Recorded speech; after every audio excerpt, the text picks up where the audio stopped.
ನಮಸ್ಕಾರ ಸ್ನೇಹಿತರೆ, ನಾವೆಲ್ಲರೂ ಹನುಮಂತನನ್ನ ಶಕ್ತಿ, ಭಕ್ತಿ ಮತ್ತು ಬುದ್ಧಿಯ ಪ್ರತೀಕವಾಗಿ ಪೂಜಿಸುತ್ತೇವೆ. ಆದರೆ ಹನುಮಂತನು ಹೇಗೆ ಜನಿಸಿದ, ಅವನ ಜನ್ಮಕ್ಕೆ ಯಾರು ಕಾರಣ, ಅವನು ನಿಜವಾಗಿಯೂ ದೇವರ ಅಥವಾ ವಾನರನ, ಹೀಗೆ ಹಲವಾರು ಹನುಮಂತನ ಜನ್ಮ ರಹಸ್ಯಕ್ಕೆ ಸಂಬಂಧಿಸಿದ ವಿಚಾರಗಳನ್ನು ಈ ವಿಡಿಯೋದಲ್ಲಿ ತಿಳಿದುಕೊಳ್ಳೋಣ ಸ್ನೇಹಿತರೆ. ಆದ್ದರಿಂದ ನಮ್ಮ ಚಾನಲ್ಗೆ ಬೇಗನೆ ಸಬ್ಸ್ಕ್ರೈಬ್ ಮಾಡಿಕೊಳ್ಳಿ ಸ್ನೇಹಿತರೆ. ಮೊದಲು ಹನುಮಂತನ ತಾಯಿ ಯಾರು ಎಂದು ತಿಳಿದುಕೊಳ್ಳೋಣ. ಹನುಮಂತನ ತಾಯಿಯ ಹೆಸರು ಅಂಜನಾದೇವಿ. ಅವಳು ಮೊದಲಿಗೆ ಒಬ್ಬ ಅಪ್ಸರೆ ಎಂದು ಪುರಾಣಗಳಲ್ಲಿ ಹೇಳಲಾಗಿದೆ. ಒಂದು ಶಾಪದ ಕಾರಣದಿಂದ ಭೂಮಿಯಲ್ಲಿ ವಾನರ ರೂಪದಲ್ಲಿ ಜನಿಸಬೇಕಾಯಿತು. ಹಾಗೂ ಆಂಜನೇಯನ ತಂದೆಯ ಹೆಸರು ಕೇಸರಿ. ಅಂಜನಾದೇವಿ ಮತ್ತು ಅವಳ ಪತಿ ಕೇಸರಿ ಬಹು ವರ್ಷಗಳ ಕಾಲ ಸಂತಾನವಿಲ್ಲದೆ ದುಃಖಪಟ್ಟರು. ಕೊನೆಗೆ ಅವರು ಶಿವನ ತಪಸ್ಸು ಮಾಡಿ ಒಬ್ಬ ಪುತ್ರನಿಗಾಗಿ ಪ್ರಾರ್ಥಿಸಿದರು. ಸ್ನೇಹಿತರೆ, ಇಲ್ಲಿ ಬರುತ್ತದೆ ಅತ್ಯಂತ ಮುಖ್ಯವಾದ ರಹಸ್ಯ. ಹನುಮಂತನು ಕೇವಲ ಕೇಸರಿಯ ಮಗ ಮಾತ್ರ ಅಲ್ಲ. ಆ ಸಮಯದಲ್ಲಿ ಅಯೋಧ್ಯೆಯಲ್ಲಿ ದಶರಥ ಮಹಾರಾಜನು ಪುತ್ರಕಾಮಿಷ್ಠ ಯಾಗ ಮಾಡುತ್ತಿದ್ದರು.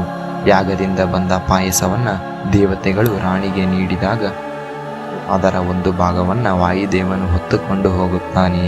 ಆ ಪವಿತ್ರ ಶಕ್ತಿಯೇ ಅಂಜನಾ ದೇವಿಯ ಗರ್ಭಕ್ಕೆ ಸೇರುತ್ತದೆ. ಅದಕ್ಕೆ ಹನುಮಂತನಿಗೆ ಅವನ ಪುತ್ರ ಮಾರುತಿ ವಾಯುನಂದನ ಎಂದು ಕರೆಯಲಾಗುತ್ತದೆ. ಮಹಾದೇವ ಶಿವನ ಅಂಶ ಹನುಮಂತ ದೇವನ. ಇನ್ನೊಂದು ದೊಡ್ಡ ರಹಸ್ಯ ಏನು ಗೊತ್ತಾ? ಹನುಮಂತನು ಶಿವನ 11ನೇ ರುದ್ರಾವತಾರ ಎಂದು ಪುರಾಣಗಳು ಹೇಳುತ್ತವೆ. ಶಿವನ ಶಕ್ತಿ, ವಾಯುದೇವನ ವೇಗ ಹಾಗೂ ಅಂಜನಾ ದೇವಿಯ ತಪಸ್ಸು, ಈ ಮೂರು ಅಂಶಗಳು ಹನುಮನ ಜನ್ಮಕ್ಕೆ ಕಾರಣವಾದವು. ಅದಕ್ಕೆ ಹನುಮಂತನಲ್ಲಿ ಅದ್ಭುತ ಶಕ್ತಿ, ಅಚಲ ಭಕ್ತಿ ಮತ್ತು ಅಪಾರ ಬುದ್ಧಿ ಕಂಡುಬರುತ್ತದೆ. ಇದಷ್ಟೇ ಅಲ್ಲ ಸ್ನೇಹಿತರೆ, ಹನುಮಂತನು ಹುಟ್ಟಿದಾಗಲೇ ಸಾಮಾನ್ಯ ಬಾಲಕನಲ್ಲ. ಹೀಗೆ ಒಂದು ದಿನ ಸೂರ್ಯನನ್ನ ನೋಡಿದ ಹನುಮಂತ ಸೂರ್ಯನನ್ನ ಹಣ್ಣು ಎಂದು ಭಾವಿಸಿ ಆಕಾಶಕ್ಕೆ ಹಾರಿದನು. ಇದನ್ನು ಕಂಡಂತಹ ಇಂದ್ರದೇವ ಅವನನ್ನ ತಡೆಯಲು ವಜ್ರಾಯುಧದಿಂದ ಹೊಡೆದರು. ಆದರೆ ಕೋಪಗೊಂಡ ವಾಯುದೇವನು ಪ್ರಪಂಚದ ಗಾಳಿಯನ್ನೇ ನಿಲ್ಲಿಸಿದನು. ಇದರಿಂದ ಭಯಗೊಂಡ ದೇವತೆಗಳು ಹನುಮಂತನಿಗೆ ಅಮರತ್ವ, ಅಪ್ರತಿಮ ಶಕ್ತಿ ಹಾಗೂ ಯಾವುದೇ ಶಸ್ತ್ರವೂ ತಟ್ಟದ ದೇಹ ಹಾಗೂ ಬೇಕಾದಷ್ಟು ರೂಪ ಬದಲಾಯಿಸುವ ಶಕ್ತಿ, ಹೀಗೆ ಅನೇಕ ವರಗಳನ್ನು ನೀಡಿದರು. ಹನುಮಂತನು ಅತಿ ಶಕ್ತಿಶಾಲಿಯಾಗಿದ್ದರೂ ಅವನಲ್ಲಿ ಒಂದು ಸಮಸ್ಯೆ ಇತ್ತು. ಅವನಿಗೆ ತನ್ನ ಶಕ್ತಿಯ ಅರಿವು ಇರಲಿಲ್ಲ. ಈ ರೀತಿ ಋಷಿಮುನಿಗಳು ಅವನಿಗೆ ಶಾಪ ನೀಡಿದರು.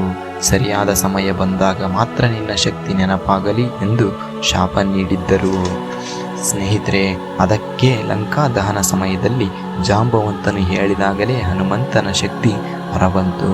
ನಂತರ ಹನುಮಂತನು ಶ್ರೀರಾಮನನ್ನು ಕಂಡ ಕ್ಷಣ ಅವನ ಜೀವನದ ಅರ್ಥ ಬದಲಾಗಿತ್ತು.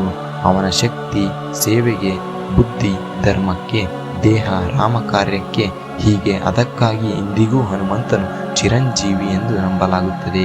ವೀಕ್ಷಕರೇ, ಹನುಮಂತನ ಜನ್ಮ ರಹಸ್ಯ ನಮಗೆ ಕಲಿಸುವ ಪಾಠವೇನೆಂದರೆ, ಶಕ್ತಿ ಇದ್ದರೂ ವಿನಯ ಮುಖ್ಯ, ದಾನ ಇದ್ದರೂ ಭಕ್ತಿ ಮುಖ್ಯ. ಇದಕ್ಕೆ ಹನುಮಂತನು ಮಾನವನಲ್ಲ, ಕೇವಲ ದೇವನಲ್ಲ, ಹನುಮಂತನು ಒಂದು ಆದರ್ಶ. ಸ್ನೇಹಿತರೆ, ಇದಾಗಿತ್ತು ಇಂದಿನ ವಿಡಿಯೋ. ಈ ವಿಡಿಯೋದಿಂದ ನೀವೇನಾದರೂ 1% ಆದರೂ ಕಲಿತಿದ್ದರೆ ವಿಡಿಯೋಗೆ ಲೈಕ್ ಮಾಡಿ. ನಮಸ್ಕಾರ ಸ್ನೇಹಿತರೆ, ಧನ್ಯವಾದಗಳು.